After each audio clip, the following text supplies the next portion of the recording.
आज का जो हमारी प्रेस वार्ता का जो मुद्दा हमने लिया है अग्निवीर योजना को लेकर, आपने देखा होगा कि पिछले 3-4 दिन से तमाम अखबारों में, खबरों में एक बात आ रही है कि फ़ौज का इंटरनल सर्वे सेनाओं में किया गया है, जिसमें अग्निपथ योजना को के बारे में बहुत सी खामियां, हमारे देश की सेनाएं बहुत सी खामियों का सामना कर रही हैं और इन खामियों को किस तरीके से ठीक किया जाए उसके बारे में अलग अलग अटकलें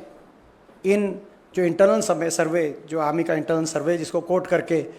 सारे अखबारों ने ये अपनी खबरें प्रकाशित करी हैं, उसमें कुछ बातें निकल के आई हैं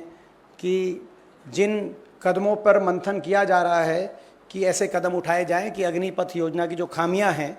उनको, त्रुटियों कैसे दूर किया जाए, जिसमें उदाहरण के तौर पे कहा जा रहा है कि 4 साल से बढ़ाकर अग्निवीर का टेन्योर 7 साल किया जाएगा, या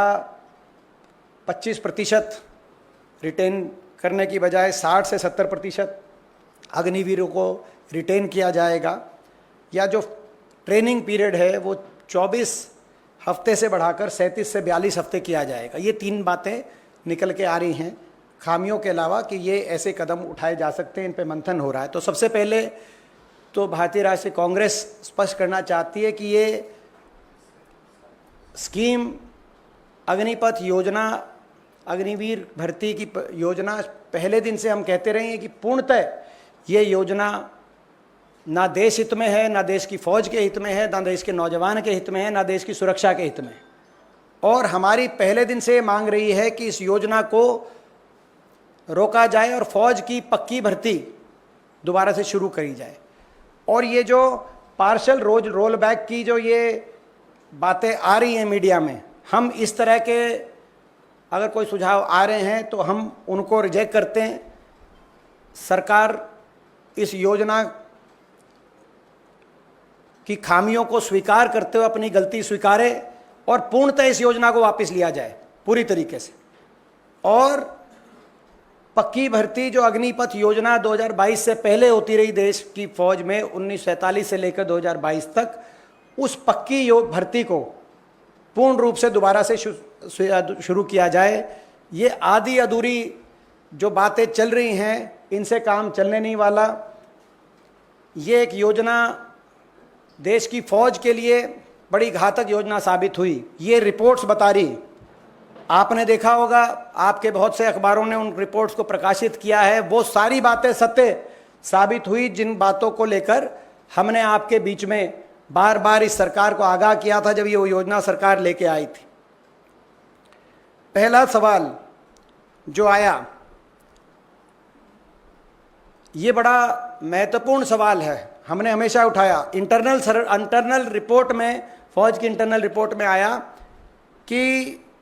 अग्निवीर जो हैं उनके बीच में जो जज्बा पहले हुआ करता था फौज में, एक दूसरे से के साथ सहयोग करके चलने का जज्बा, एक दूसरे पे जान न्यौछावर करने का जज्बा, देश पे जान कुर्बान करने के जज्बे के साथ साथ एक दूसरे पर जान न्यौछावर करने का जज्बा। कोई अगर घायल हो गया तो किलोमीटर पे किलोमीटर उसको अपने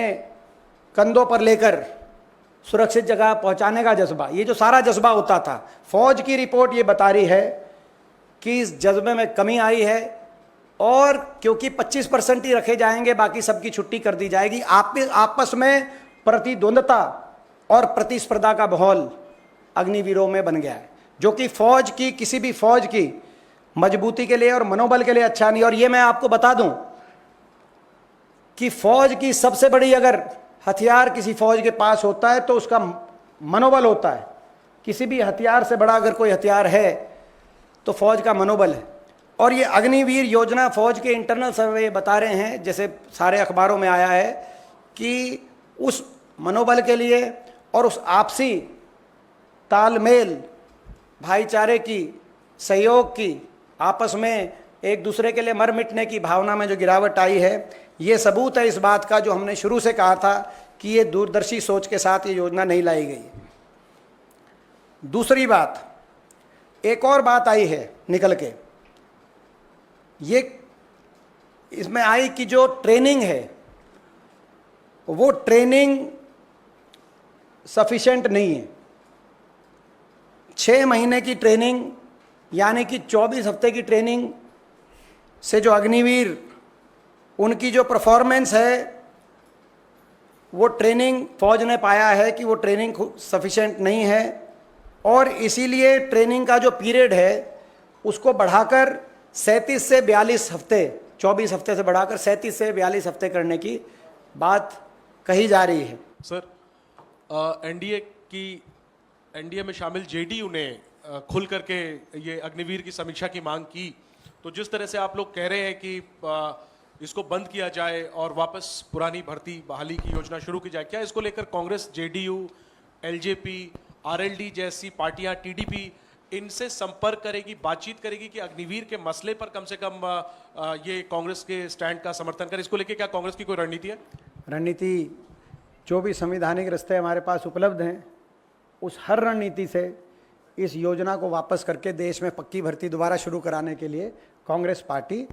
नेतृत्व देगी। मैं ये भी एक आपको स्पष्ट कर दूं कि यदि इस योजना को वापस करके फौज के लिए अगर किसी ने आवाज़ उठाई है पक्की भर्ती दोबारा शुरू होने की,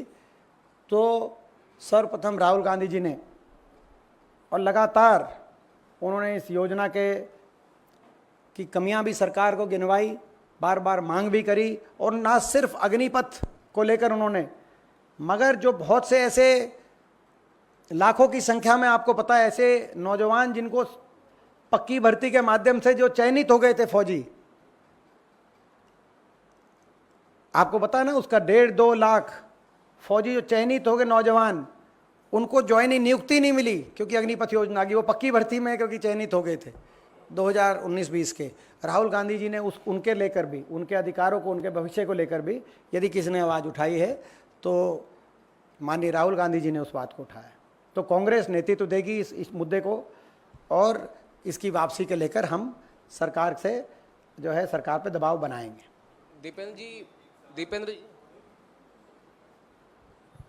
जी, मेरा सवाल ये है, चूंकि अब आप भी लोकसभा में आ गए हैं और 18वीं लोकसभा का पहला सत्र कुछ दिनों में शुरू भी होगा। अग्निपथ योजना को लेकर कई सारी ऐसी राजनीतिक पार्टियां जो फिलहाल एनडीए में हैं और खुद बीजेपी के कुछ सांसद भी सवाल उठा रहे हैं, ऐसे में क्या पहले ही सत्र में लोकसभा के अंदर नियम 267 के तहत चर्चा कराने और उसके बाद इस मुद्दे पे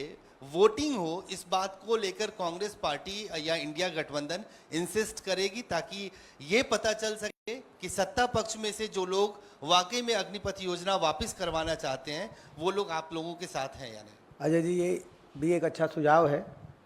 और ये भी मैंने जैसे कहा कि जो हमारे पास तमाम रास्ते उपलब्ध हैं जिसको लेकर दबाव बनाया जाए सरकार पे, उनमें से एक ये भी है। और हमारी जो संसदीय दल के कोर ग्रुप की जो बैठक होगी और जो हमारा जो रणनीति बनेगी वो आपके सामने हम स्पष्टता से रखेंगे, मगर हर उस रास्ते पे विचार किया जाएगा जिसको अख्तियार करके हम सरकार पे दबाव बना सके, इंक्लूडिंग 267। एक सवाल है, अग्निवीर योजना जब आई थी तो ये भी एक अल्टरनेट दिया गया था कि भाई जो अग्निवीर योजना से रिटायर हो गए यानी कि 4 साल के बाद फ्री होंगे, और खासतौर से हरियाणा का, आपके ही राज्य का जिक्र है कि उनको स्टेट गवर्नमेंट में, पुलिस में या बाकी पोस्ट पे लगाया जाएगा। इसको लेकर भी क्या कांग्रेस ने कोई रिसर्च की है कि वो चीज से भी क्या एक फायदा होता है कि भाई उनको भी किसी तरह से पुलिस में या बाकी आर्म फोर्सेज में एडजस्ट किया जा सके? देखिए, मैं एक उदाहरण देना चाहता हूँ कि हरियाणा का ही दूंगा, बाकी जगह भी आप अंदाज़ा लगा सकते हैं पूरे देश में स्थिति। हरियाणा में तो भाजपा की सरकार रही है। कहा था कि अग्निवीरों को पक्की नौकरी देंगे, लेकिन हरियाणा में 30,000 से ज़्यादा जो एक्स सर्विसमैन, पूर्व सैनिक, एक्स सर्विसमैन, उनमें से इन 10 वर्षों में 543 को सरकार ने, हरियाणा सरकार ने नौकरी दी है, वेटिंग लिस्ट में। बाकी तो ये कहने में और करने में ये जो अंतर है, ये कथनी और करनी में जो ये अंतर है, यही कारण है कि देशवासियों ने इस योजना को पूर्णतः रिजेक्ट करने का काम किया है। और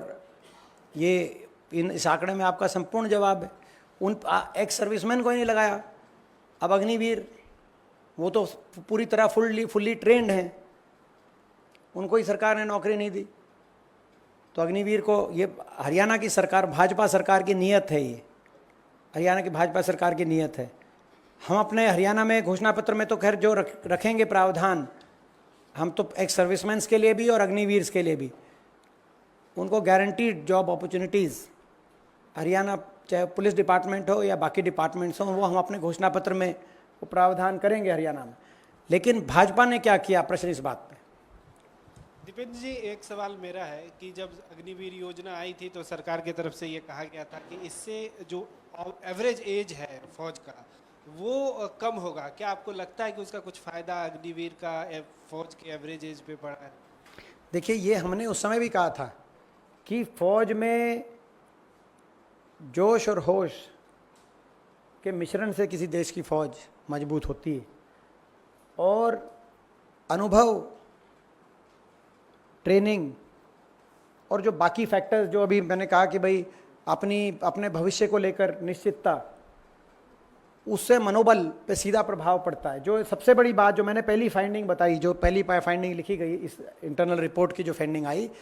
कि आपस में प्रतिद्वंदता और प्रतिस्पर्धा ज़्यादा है। पहले आपस में सहयोग, आपस में एक दूसरे पे जान न्यौछावर करने की भावना, एक दूसरे के लिए मरने मिटने की भावना, देश के लिए मरने मिटने की भावना ज़्यादा थी। तो आज ये देश की जो फौज है, उस फौज में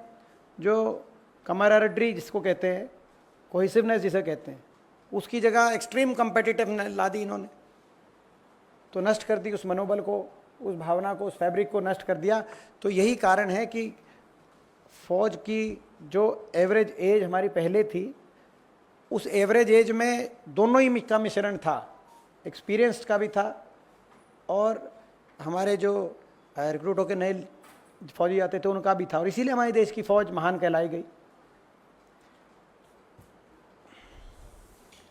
थैंक यू।